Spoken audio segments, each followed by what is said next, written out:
Hello, hello, Theresa. How are you today? Oh, I'm really good, thank you. It's so good to see you. And I must admit, it's February 2026. It hasn't stopped raining here over in North Yorkshire. I'm so pleased to see your smiley, sunny face. Well, usually I had that ray of sunshine. Nothing for the last, what is it, 6 weeks or so? No. Rain every day with me too. So we will bring the sunshine today. And we're going to bring the sunshine for episode 2. So in the last episode, we were talking about who am I now, all under the theme of the inner work of leadership. So it's what's going on underneath that bonnet. And today we're gonna talk about that age-old thing of imposter syndrome, Oh, which I think is so prevalent when people first step into that leadership role of the promoted into something. They go, I don't have maybe all the confidence and the skills yet. What do I do? Everyone's going to be looking at me and expecting, and I don't know whether I can deliver on it. So I think it's such an important topic that we'll be able to talk about. So yeah, excited to dive in. I am so excited. You know, that feeling of, am I good enough? You've been promoted, but can you actually do the job and are you good enough? And I know this is a topic that's close to you. I love how you reframe this. So I'm going to jump straight in there and ask you, what does that phrase imposter syndrome mean to you, Philippa? Well, I think everyone recognises, and I think this is the good part of the phrase, is that people understand as soon as you say imposter syndrome, what that feeling is, and that it's a good way to communicate the message about that feeling. What I don't like about it is it feels like it could be held as a part of your identity. I have imposter syndrome. Whereas actually, I look at it again like the reframe, like we just said, of it's something that you haven't built the experience or the knowledge yet. So you're in an uncomfortable space, but it's the place that you're going to grow because as coaches, we always know that it's when you're in an uncomfortable space, that's the time that you're going to grow most of all. So I much prefer to frame it as something which is it's there as a feeling, but it could be a temporary feeling, and it's something that you can move on from. But you'll probably still get it coming back again. And every time you go, I've got imposter syndrome, it's much more about I've just stepped a bit outside my comfort zone, and I just need to make this part of my comfort zone a bit wider, a bit bigger, and I'm going to have to just start acting in order to try and build confidence in that particular area that I'm feeling a lot of self-doubt. So that's sort of my reframing of it's something I haven't got confidence or experience on yet. I Yes. will get there. So that's sort of my framing. I don't know whether that resonates with you, Teresa, as well. Oh, absolutely. And I think everybody has this feeling at some point in their life. And I know we coach a lot of people, and you can pretty much guarantee that second session, somebody is going to say, well, I have imposter syndrome in this scenario. It's almost a guaranteed because it's a phrase, as you said, we recognize. Yeah. And so people can identify with it. But it's we're used to change. As human beings, we have evolved through change, and being outside of your comfort zone is how we move forward, whether that be as a small child, whether that be in your first role in just a workplace, and then as you move into leadership, management leadership. So definitely, I mean, I know the people that I have been coaching recently are absolutely using this phrase. And actually, it's quite interesting. The younger they are, the more they use it because it's become that norm, as you just said then. I've worked with young leaders in education recently who use the phrase, and actually, it's just because they're in an uncomfortable zone. I've worked with people that want to step up into a much bigger role, and that feeling of I'm not good enough is really, really strong. And actually, it's just because it's the unknown. So when you experience it, I think it's around us all the time, but that adrenaline and that feeling of, okay, I'm going to do this because it's the only way that you can move forward. So it's around us. Everybody's feeling it. think about all those people that step up onto a stage and do a TEDx talk. They'll be feeling it, even though they are the expert in the room, they will be feeling it. And I think it's natural to feel adrenaline, a bit of anxiety, a bit of anxiousness, because it's not yet proved. And then Yeah. the more you do it, the more you will lessen that feeling. So I love the fact that you've reframed it as a feeling and not a label. Mhm. Um, and what are the things that you come across that people are doing to try and move themselves forward? Well, I think there's one thing which is a response, and maybe a natural response, is I think people who are feeling temporarily that imposter syndrome tend to start going into the over preparing, overworking, overthinking. So those are some of the behaviours which I think if you can recognise not just the label, but also these are some of my behaviours. How do I now start to roll that back? First of all, it's acknowledging I am feeling some self-doubt about this. I can call it imposter syndrome if that helps me with, the understanding of that feeling. Recognizing this can be temporary, and the only way that I'm actually going to move through it is, I think you've used a nice just phrase before of walk towards it. Yeah. So you've actually got to act on the fear. Because as soon as you've acted on the fear, you've actually still just built some experience, Mm. which by building the experience can lessen well, it wasn't as bad as I thought it was going to be, which I think is again quite encouraging. So it's one thing about it's almost self-coaching.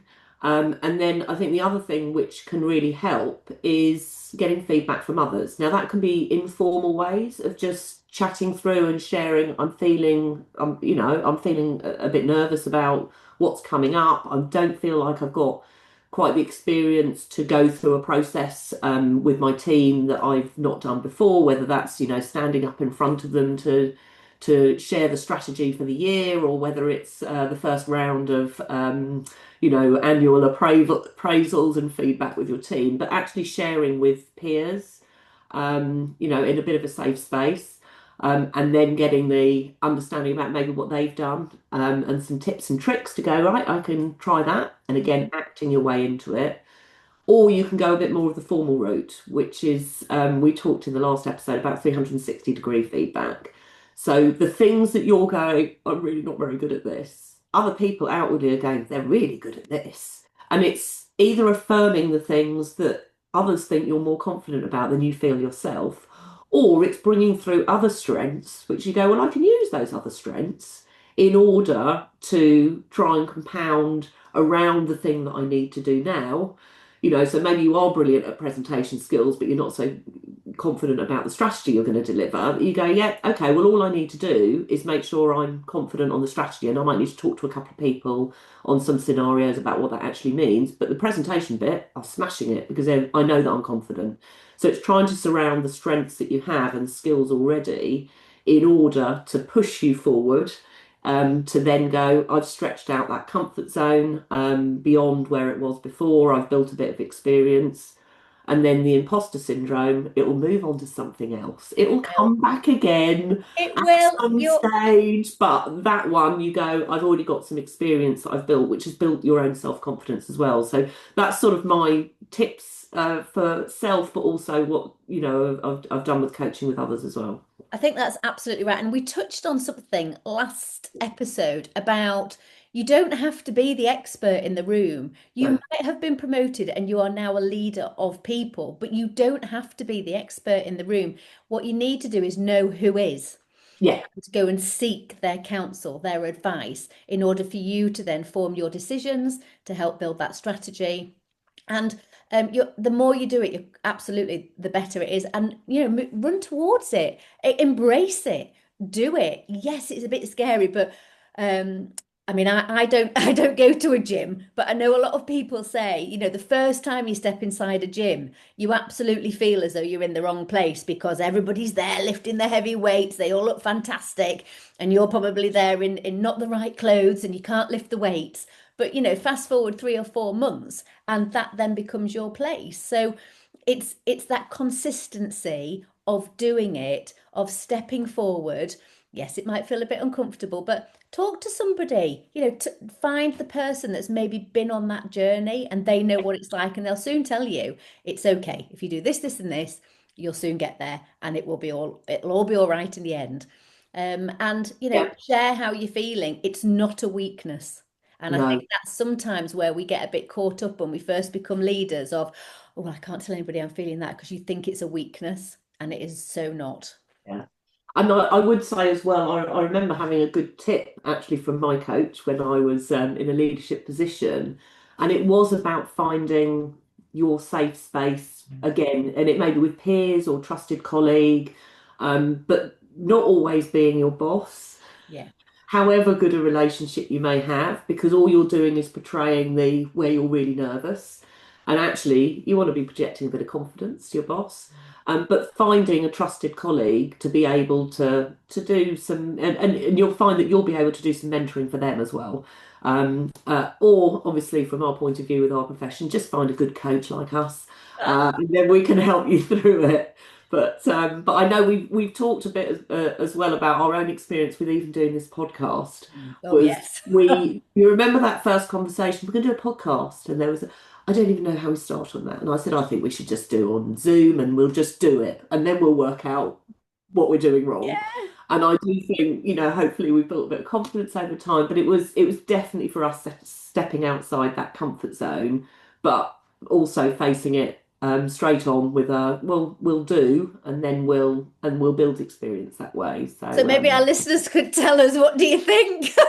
yeah, we could get some 360 feedback Yes, maybe of no, you need to be doing this completely we would differently. love some 360 feedback. Yes, please. What do you love about the podcast? What do you think we should do better? And how can we expand? Yeah, exactly. And the next topics and all the rest of it. So it's all good stuff. Absolutely. Absolutely. Yeah. So I've really loved talking around this subject matter, and you've really helped me in the past, Philippa, to sort of position myself when I've had moments of doubt, when I've had moments of, I don't know if I can do this. And obviously, you just gave the great example of us doing the podcast. So if we, as always, draw this to a close, what would you say is our message for our listeners today? I think it's a case of accept the fact that you're going to have these moments of self-doubt, imposter syndrome, if that's what you still want to call it. So accept that and almost normalize it, but then move on and act anyway. So make sure you still go, I'm going to do it, because by doing it, you erase the fear because you've then done it and you've built experience, which means if that particular topic that is giving you some anxiety comes back again, you know that you can move beyond it. And you can also take that learning for anything else that you have as a challenge as well. So my message is, yeah, embrace the fear and act anyway. Absolutely. That is fantastic. Well, thank you so much for today. I'm looking forward to when we come together for episode three, series three, episode three. Can you believe it? When we're going to be looking at identifying your values as a leader. And this is a really good topic. I can't wait to get stuck in. All right, look forward to the next time then, Teresa. Take care. Goodbye.